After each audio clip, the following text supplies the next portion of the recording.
New Delhi, sometime in the mid-1970s. The most guarded woman in India is supposedly asleep. Outside her residence, the road is silent. Inside the intelligence headquarters, someone quietly closes a thin, unremarkable file. It will soon disappear. That file, according to later whispers, contained the wildest plan the emergency ever produced. Not to assassinate Indira Gandhi, to kidnap her. A prime minister snatched like a hostage in some third-world coup movie. But here's the problem. That dramatic plot, the so-called forgotten kidnap plan, in the official record it barely exists. No clear case number, no neat charge sheet, just fragments, memoirs, and political folklore. And yet, around Indira Gandhi, there were very real conspiracies, assassination threats, dynamite plots, underground networks who saw her as the single obstacle to their version of India. In that atmosphere, Kidnap wasn't unthinkable. It was logical. This is the story of how a rumored kidnap plot against one of the world's most powerful women grew from petty revenge into talk of an international manhunt, and then vanished into the gaps of history. And what that silence tells us. To understand why anyone would dream of kidnapping Indira Gandhi, we have to rewind. Before the emergency, before the fantasies of revenge, back to the shy daughter in the shadow of the freedom struggle's most famous man. Indira Nehru grew up amid prison terms, protests, and whispered strategy meetings.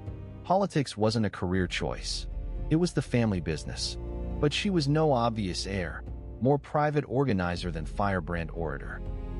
After Lal Bahadur Shastri's sudden death in Tashkent in January 1966, Congress leaders picked her as a compromise prime minister. Many thought she'd be easy to control. A gungi gudiya, a dumb doll. They were wrong. By 1971, after a bitter split in the Congress Party, an anti-poverty campaign, and a landslide election, she had transformed from placeholder to political juggernaut. That December, she led India through war with Pakistan and the birth of Bangladesh. Supporters compared her to Durga, the many-armed goddess of power. Foreign journalists called her the Empress of India. She wasn't the world's first woman prime minister. That was Sri Lanka's Sirimavo Bandaranaike. But she quickly became the most formidable. Power like that breeds enemies. On June 12, 1975, the Allahabad High Court set off a political earthquake, invalidating her 1971 election on technical grounds. Suddenly, the unassailable prime minister looked vulnerable. 2 weeks later, in the night of 25 to 26 June, she struck back. The emergency was declared, civil liberties suspended, opposition leaders arrested under Misa. The state's fist closed around its critics. For those suddenly behind bars, this wasn't just ideology. It was personal humiliation, careers destroyed, families harassed, property threatened.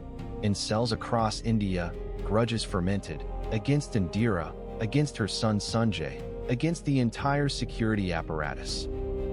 Many of Indira's fiercest future enemies were not only ideological opponents. They were men with bruised egos, lost fortunes, or brothers in jail. Small men, politically speaking, suddenly nursing very big grudges. And they weren't alone.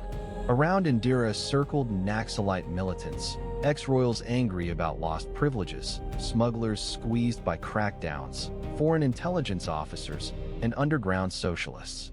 In the 1970s, conspiracy wasn't a fringe hobby. It was a growth industry. Some plots we can document. The Baroda dynamite case in 1976 accused George Fernandez and others of planning to blow up railway tracks and government installations. Courts and archives preserve the details. It was sabotage, not kidnap. Intelligence memoirs from the period mention other schemes. Naxalite assassination plans, fears of Pakistani-backed attacks, whispers of mutiny. The people in these rooms were often amateurs with dreams far larger than their capacity. It's in this murky ecosystem that later stories place our alleged kidnap plot, not in a Hollywood command bunker, but at a small table in a smoky room, where petty revenge could be dressed up as high politics. One version has a dismissed local politician, furious at losing influence under emergency. Another, a smuggler facing ruin after a crackdown. Another, a small-time extremist craving martyrdom. The details shift.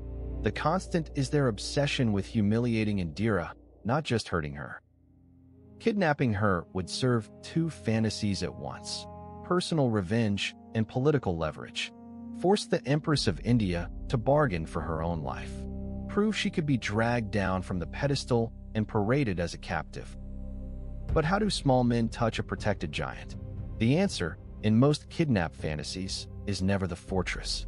It's the soft edges, her route to parliament, a family visit, a pilgrimage, a sudden stop in a crowd that feels safe. We don't have a neat case file laying all this out. What we have are shards, hints in memoirs that her movements were watched, that serious security lapses were discovered, that a plan to seize her motorcade was whispered about and then scrubbed from paper. We know this much: Indira's convoy ran on routines, predictable routes, familiar timings. Her security was formidable on paper, but as 1984 would later prove, the real vulnerability was always human: guards, drivers, police with their own loyalties and fears. Intelligence officers from the era later wrote of foiled attempts and plots nipped in the bud. But they rarely give what historians crave: dates, FIR numbers, names that match court records. The alleged kidnap attempt appears here, like a smudge between more solid threats. One recurring element is an informant, someone from the underworld or from a minor political circle who shows up at a Delhi police station with a story. There is talk of grabbing the Prime Minister, maybe on a journey, maybe via a compromised guard. From there, accounts diverge. In some, the police laugh it off as bluff. In others, they pass it up the chain and the intelligence agencies pounce. The common thread? Whatever paper trail existed, it doesn't cleanly survive into the archives we have today. And this is the twist. The most convincing evidence for a serious kidnap plot isn't what we can see. It's what's missing. Emergency-era files known to have been destroyed, Tucker Commission sections still classified, gaps exactly where embarrassing security failures would lie. Indira herself was acutely aware of threats.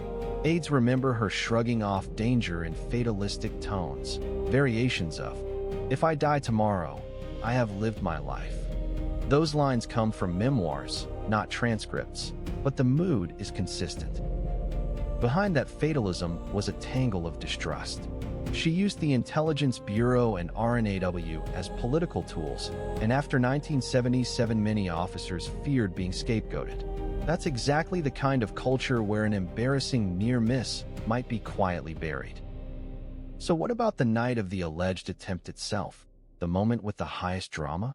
Some retellings imagine a convoy diverted, a planned roadblock that never materializes, or an assassin-turned-kidnapper who loses his nerve. But here's where we draw the historian's hard line. No verifiable FIR, no court case, no date stamped clearly on a document that says, "Attempted kidnap of the Prime Minister on this night by these people." Just stories, sharpened in the telling. Could officials have lied or downplayed something? Absolutely. Emergency-era governments weaponized the press, exaggerated some conspiracies, smothered others. Admitting a near-successful kidnap of the Prime Minister would have shattered the myth of omnipotent control. And after Indira fell in 1977, the Janata government had its own incentives. It wanted to expose her abuses, not her vulnerability. A spectacular kidnap scare might have invited sympathy for her, or exposed failures on their watch if the case continued. So the story slips into a strange space. Old officials murmur about dangerous times and one plot we don't like to discuss. Intelligence veterans hint at a file that went missing.